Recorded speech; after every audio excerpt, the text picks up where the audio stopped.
Sekarang perhatikan huruf mad. Ini alif ada tanda bacanya. Ini alif ada tanda bacanya, itu huruf hamzah.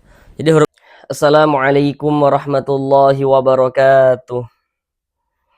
Jika masih belum lancar dalam membaca Al-Quran, kemudian masih juga belum memahami ilmu tajwid atau merasa kesulitan dalam memahami ilmu tajwid Al-Quran, marilah belajar mengaji Al-Quran di channel ini, karena di sini kami akan berusaha untuk membantu saudara semuanya, Bapak dan Ibu, agar dapat dengan mudah dalam memahami ilmu tajwid Al-Quran, sehingganya dapat dipergunakan untuk memperbaiki dan juga melancarkan bacaan Al-Qurannya.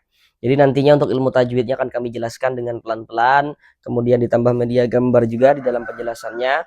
Harapannya itu semoga untuk ilmu tajwidnya langsung bisa dipahami dengan mudah, langsung bisa dipraktekkan dengan sendirinya ketika membaca Al-Quran di surah apapun dan di ayat manapun.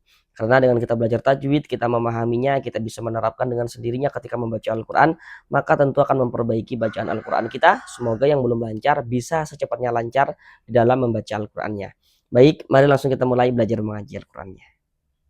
Marilah bersama-sama kita melanjutkan kembali belajar mengaji Al-Quran dengan penjelasan tajwid yang nantinya akan kami jelaskan dengan pelan-pelan.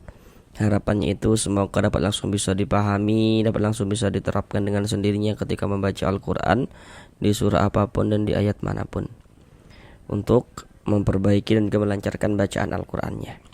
Sekarang ini kita masuk pada surah Ar-Rahman ayat yang ke-59 dan juga ayat yang ke-60. Mari kita baca bersama-sama terlebih dahulu dengan pelan-pelan. Kami bacakan dengan pelan-pelan agar mudah untuk diikuti, untuk melatih bagi yang belum lancar. Baru setelahnya kita bahas tajwidnya dengan pelan-pelan.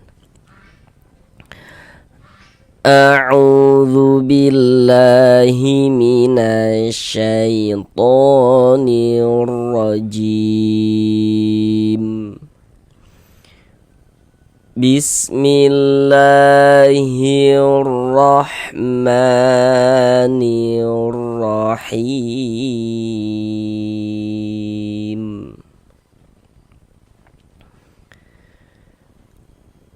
Fabi'ayyi ala'i rabbikuma tukadziban.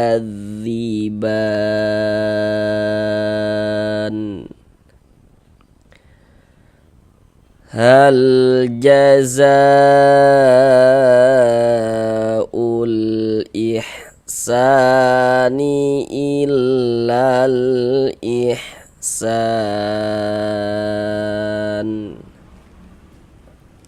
Sekarang mari bersama-sama kita pelajari tajwidnya dengan pelan-pelan.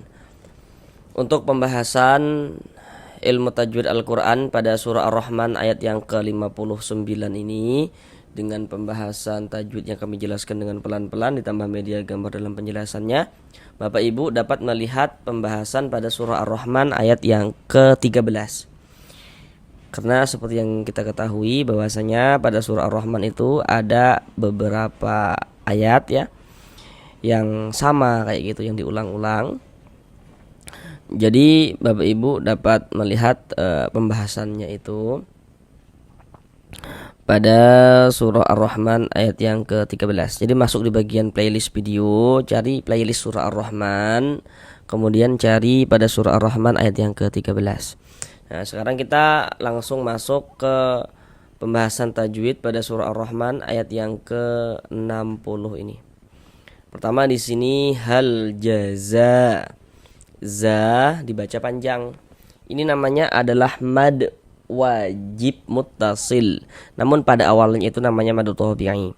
Namun yang perlu untuk kita ketahui terlebih dahulu, kenapa kok za dibaca panjang? Itu dulu. Kenapa kok za dibaca panjang? Tanda panjangnya za itu apa? Kayak gitu. Sekarang perhatikan media gambar di samping. Di situ ada bacaannya rumus mad tabi'i atau mad asli. Nah, sekarang perhatikan huruf mad yang terletak di rumus 3 yang warna hitam. Nah, bagaimana cara kita memahami rumus 3 warna hitam itu?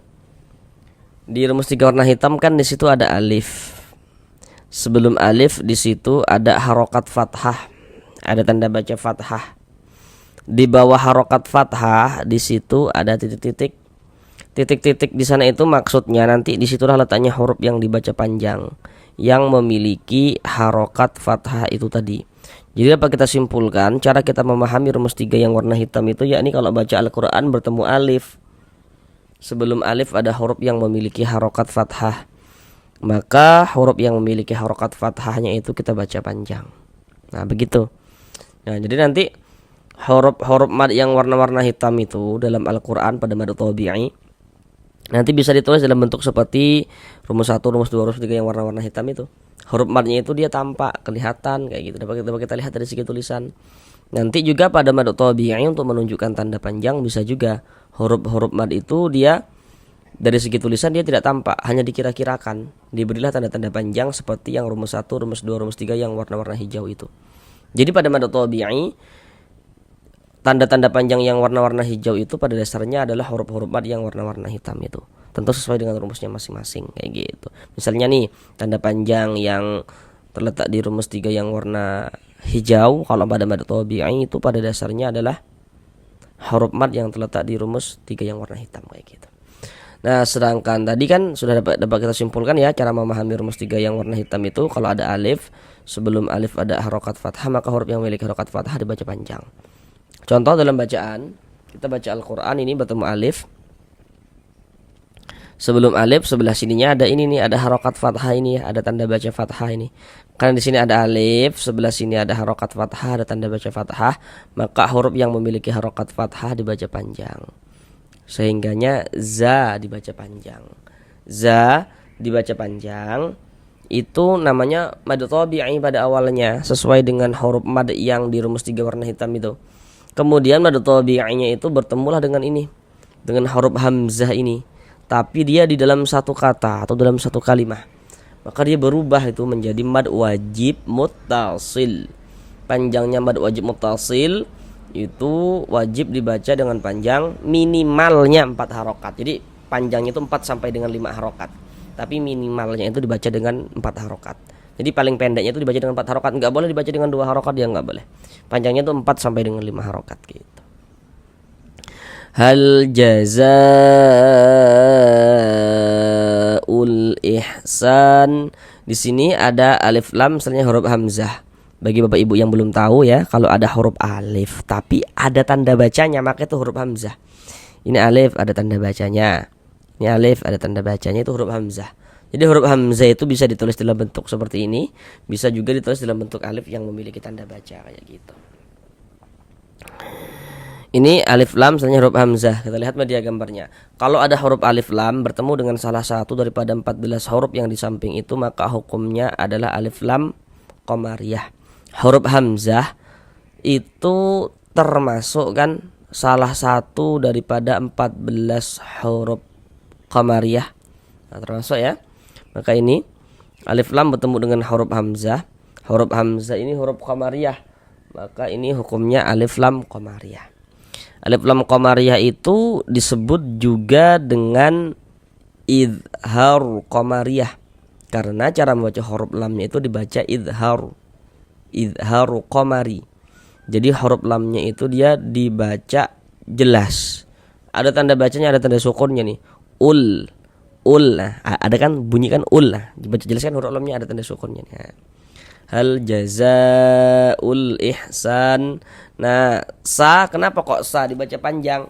Nah, untuk di sini media gambar tidak kami tampilkan lagi supaya kita langsung latihan mengetahui tanpa bantuan media gambar. Kan tadi sudah kita bahas. Sama penjelasannya sama Bapak Ibu. Kenapa kok za dibaca panjang? Sama kenapa kok sa dibaca panjang? Kalau pada media gambar yang kami tampilkan barusan itu, penjelasannya itu terletak di rumus 3 yang warna hitam. Nah, kami tampilkan lagi lah, gitu ya. Perhatikan rumus 3 yang warna hitam itu ya. Di situ ada alif, sebelum alif ada harokat fathah, maka huruf yang memiliki harokat fathah dibaca panjang. Ini sama nih, kenapa kok za dibaca panjang? Sama kenapa sa dibaca panjang? Baca Al-Quran kita bertemu alif nih yang disambung dengan huruf sin. Maka kita harus teliti, nanti ada huruf alif yang disambung, ada huruf alif yang tidak disambung kayak gitu. Ini ada huruf alif, Ada sama dengan huruf sin ya. Sebelum alif sebelah sininya ada ini nih, ada harokat fathah nih, ada tanda baca fathah. Maka huruf yang memiliki harokat fathah dibaca panjang, sehingga sa dibaca panjang. Madu tabi'i panjangnya 2 harokat. Ini hukumnya sama ya, alif lam qamariyah. Nah, sama kan? Sama kan? Sama. Ini san. Nah, ini kalau kita tidak berwaqaf, tidak berhenti di huruf nun, kita wasolkan ya, illal ihsanu dan seterusnya, langsung kita lanjut, langsung kita sambung, itu kita wasolkan, maka panjangnya sa tetap menjadi mad tabi'i. Tapi karena tadi itu kita bacanya berwaqaf, berhenti di huruf nun, sehingga sa dari awalnya mad tabi'i dia berubah menjadi mad arid li sukun kayak gitu. Nah, namun yang perlu untuk kita ketahui dulu, mad tabi'inya yang mana? Kenapa kok sa dibaca panjang? Tanda panjangnya sa itu apa gitu? Pasti Bapak Ibu sudah tahu, karena sama dengan sa ini. Sa sama. Nah, kenapa kok sa dibaca panjang? Karena di sini ada alif. Sebelum alif sebelah sini ada ini nih, ada harokat fathah, tanda baca fathah ini ya. Maka huruf yang memiliki harokat fathah dibaca panjang. Kalau pada media gambar tadi itu dirumus 3 yang warna hitam penjelasannya. Nah, sa dibaca panjang, mad tabi'i pada awalnya, kemudian mad tabi'inya bertemu dengan huruf yang disukunkan sebab berwaqaf. Huruf yang disukunkannya mana? Huruf nun. Sa ditambah huruf nun yang disukunkan dibaca san. Mad tabi'i bertemu dengan huruf yang disukunkan sama berwaqaf, dia berubah menjadi mad arid li sukun. Panjangnya mad arid li sukun itu boleh dibaca dengan panjang 2 harokat atau 4 harokat atau 6 harokat. Yang terpenting itu konsisten dalam sekali bacaan. Jadi maksudnya itu, kalau kita baca Al-Quran, setiap kita membaca Al-Quran, panjangnya mad arid li sukun itu harus kita baca sama panjangnya. Kalau panjangkan 2 harokat, semua panjangkan 2 harokat. Kalau 4, semua panjangkan 4 harokat. Kalau 6, semua panjangkan 6 harokat. Harus konsisten kayak gitu. Huruf yang kita sukunkan huruf nun. Ini kalau berwaqaf di huruf nun kita baca san. Jangan dibaca sanu. Baru berwaqaf, baru berhenti, itu jangan ya, kita baca san. Mengapa begitu? Jadi kalau kita baca Al-Quran, kemudian kita berwaqaf nih, berhenti di huruf yang tidak dibaca panjang, maka hurufnya itu kita sukunkan, kita matikan gitu. Jadi kita baca Al-Quran berwaqaf di huruf nun. Ini huruf nun kan nggak dibaca panjang. Ada tanda yang memanjangkan huruf nun? Nggak ada nih, huruf nunnya polosan ya. Maka dia nggak dibaca panjang. Jadi yaudah kita matikan kayak gitu. Ihsan. Kemudian di sini ada tanda waqaf, namanya waqaf jaiz. Jadi maksudnya itu boleh apa? Boleh berwaqaf, boleh juga diwasolkan. Jadi terserah kita sebagai pembaca kalau menemukan tanda waqaf seperti ini. Mau berwaqaf dulu, kita berhenti dulu boleh, untuk ambil napas misalnya gitu ya. Kemudian tidak berwaqaf nih gitu ya. Kita wasolkan saja juga boleh kayak gitu.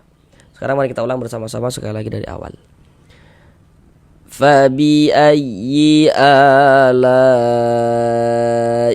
رَبِّكُمَا تُكَذِّبَانِ هَلْ جَزَاءُ الْإِحْسَانِ إِلَّا الْإِحْسَانُ. Sampai di sini belajar mengaji Al-Qur'annya, sampai bertemu di pembelajaran yang berikutnya. Assalamualaikum warahmatullahi wabarakatuh.